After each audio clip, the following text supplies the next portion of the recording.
أهلا بكم أصدقائي، معكم الطالبة عزة حسن. وفي فيديو النهاردة هناخد الدرس التاني في مادة الدراسات الاجتماعية للصف الأول الإعدادي، وهو بعنوان التضاريس. لو جينا مثلا نبص على كوكب الأرض، يا ترى هنشوف إيه؟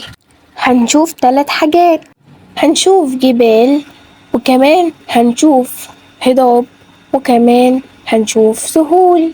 يبقى التضاريس هي أشكال سطح الأرض مثل الجبال والهضاب والسهول. معنى كده إن احنا هندرس في درس النهاردة تضاريس مصر. يلا نبدأ.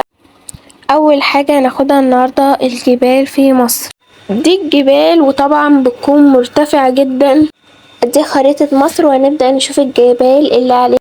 عندنا جبال البحر الأحمر الموجودة هنا على ساحل البحر الأحمر، وعندنا جبل موسى الموجود هنا. الجبال هي مناطق مرتفعة عن سطح الأرض مثل جبال البحر الأحمر وجبل موسى.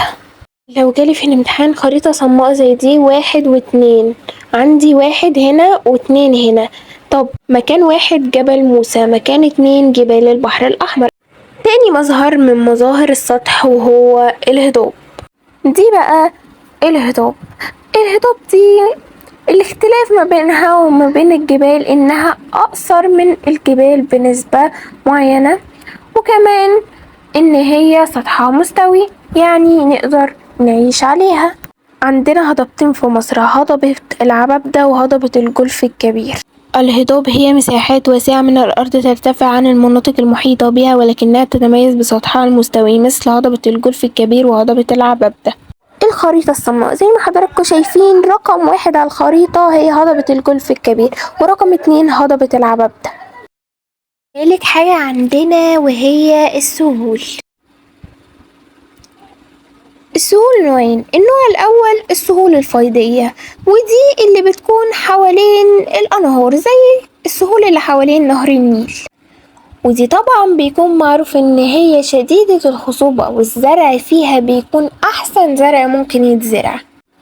عندنا النوع السهول التاني هي السهول الساحلية، وهي بتكون موجودة حوالين البحار، يعني زي البحر الأحمر والبحر المتوسط.